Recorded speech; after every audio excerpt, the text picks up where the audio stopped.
Did you know that one of the most popular traits that successful people have in common is that they are all goal-oriented? Setting goal can sound really administrative, so some people may find that it only sounds good in theory with no practical benefits, therefore not worth their time. But this goal-setting thing can be extremely powerful, and if done correctly, it could get you anywhere you want and become any person you want to be. So today, we're going to share with you these 7 simple steps of an effective goal-setting process. Step 1. Define specific and measurable goal. Be as specific as possible when defining your goal. Instead of saying I want to be healthy, say I want to lose 20 pounds, eat 5 servings of fruits and vegetables per day, and exercise for 30 minutes at least 3 times a week. This will make it clear what you need to do to achieve your goal. You see that the example of each goal is not just specific but also measurable. How can you tell if you have already achieved your goal of becoming healthy? It's too subjective and abstract of what can be used to measure being healthy. But losing 20 pounds is definitely measurable. The pound itself is a unit of measurement, but that doesn't mean every goal needs to have a standard unit of measurement. As long as you can measure it yourself, it will be fine.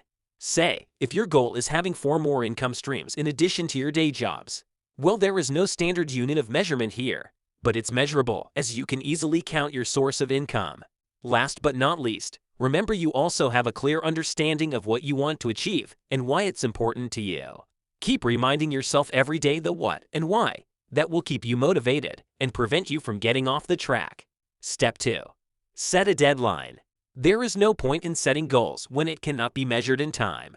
Setting deadline will help you stay motivated and focus because you know you're having a time constraint. This will intrinsically push you to work harder to ensure you could attain your goal by deadline. Going back to our example of losing 20 pounds, be sure to include the time component in your goals. Instead of saying I want to lose 20 pounds, try saying I want to lose 20 pounds in 3-month times. Now, do you see how this will keep you focused? Let's say, the next time you wanted to eat your favorite fast food, without time constraints, you're going to lie to yourself. Well, I'll just have this fast food one more this time. I'll stop eating from tomorrow onward. But with time constraints, you know you only have 3-month time to lose 20 pounds. Eating this fast food will prevent you from achieving your goals. Another important thing, your deadline must be realistic and achievable. Losing 20 pounds in 3 months is realistic and achievable, but losing 20 pounds in 7 days is not. You will lose all the motivation before you even start when the goal is impossible to achieve. And honestly, even if you can lose 20 pounds in 7 days, I do not think it is healthy. Step 3. Break down your goal into smaller, manageable steps. Effective goal setting also requires you to break your goal down into smaller goals. Try setting both short-term and long-term goals so it will be easier for you to manage and follow through. For example, if your goal is to lose 20 pounds in 3 months, a smaller goal could be to lose 5 pounds in the first month and then 8 pounds each in the second and third month. These smaller goals will help you stay on track and make it easier to measure your progress. It's probably a good idea to write all the goals down.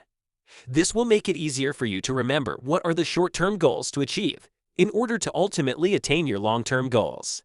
Like in previous example, another way of setting your short-term goal should include eating 5 servings of fruits and vegetables per day and exercising for 30 minutes at least 3 times a week. Achieving these short-term goals every day will inevitably lead you to long-term goal achievement. Step 4. Develop an action plan. You need to develop a plan of action that outlines the steps you need to take to achieve your goal. Be sure to include specific, measurable, and achievable steps. Write down your specific steps and tasks that you need to take to achieve your goal. Include things like what you will eat, how you will exercise, and when you will do these things. Also, include the resources you will need to achieve your goal, like gym membership, healthy food, and so on. Make sure your action plan is visible to you. You may write them on sticky note and stick them on your working desk, or include those actions on your schedule or Google Calendar or your to-do list. Make sure you keep doing this until it becomes your habits. So, if gym membership is part of your action plan, make sure you mark in your calendar to hit the gym after work at 5 o'clock. Make it like your obligation. Like when your boss sends you a meeting invitation, you're probably not gonna miss it. So make hitting the gym another obligation that you're not gonna miss. Step 5. Start taking action and stay motivated. Well, there's probably not much things to explain in this step because this is all about rolling your sleeves and start doing whatever it is you need to do to hit your goals. This is probably the most important steps of all. As Pablo Picasso once said, action is the foundational key to all success. Because even if you have all other steps perfectly planned and carried out, but if you fail to start taking actions, then the whole point of goal setting is worthless. It's just a time-wasting administrative task that doesn't mean anything. It's very important you remember how serious and important this step is so you can take it seriously. Otherwise, you can start setting goal again and again, just like when we all set a New Year resolution on every New Year Eve, then fail to follow through with just the second week of New Year. And this is evident by the 12% of gym sign-up happening in January, while throughout the year the rate was about 8% only. While taking actions, it might be a good idea to reward yourself every time you achieve a small milestone to keep yourself motivated and tricking yourself to look forward to achieving the next steps.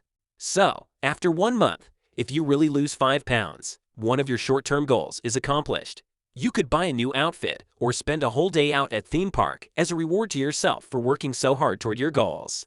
Not only will you boost your self-esteem when you accomplish your goals, but you also have something you're looking forward to whenever you hit your goals. Together, this will push you even harder to reach the next goals. Step 6. Monitor your progress. Remember how we discuss a lot about goal being measurable? Well, this is the step that shows why measurable goal is important. You must set aside some time to review your progress toward your goals. How much have you achieved or how much you're lacking behind? In earlier steps, our smaller or short-term goals is to lose 5 pounds in the first month. After the end of the first month, it's probably time to evaluate whether you have achieved this goal. Have you lost exactly 5 pounds or less than that? What you could have done better? Were you having too tight schedule at work, which reduce your time for exercise? Is losing 5 pounds in 1 month too challenging for you due to external circumstances or due to the fact you're lazy? After careful evaluation, you could adjust your goal accordingly to fit with your own circumstances. Your goal should be flexible to be realistic. If losing 5 pounds in first month is too hard, don't set goal of losing 10 pounds the next month. You're only gonna demotivate yourself and give it up on all your goal. Remember, monitoring your progress is super important, but do not do this too often, because it might demotivate you. Most of the time, goals are not achieved on incremental basis. You don't go to the gym the first day and come back home losing 1 pound immediately, but you could lose over 5 pounds weight if you go to gym every day for the whole month. Step 7. Reflect and learn. In this step, you must reflect on your previous goal achievement. Did you achieve your ultimate goal of losing 20 pounds in 3-month time? If not, which steps did you not do correctly? Perhaps you done well from step 1 to step 3, but failed to properly implement step 4.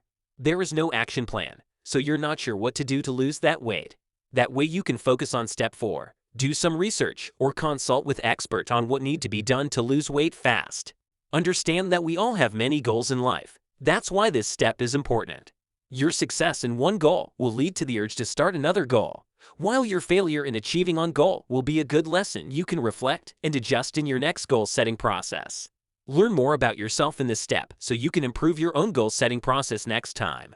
For example, if you're the type of person who is action-based rather than result-based, then it's probably better to set your short-term goal as exercising for 30 minutes at least 5 times a week, rather than losing 5-pound weight in 1 month.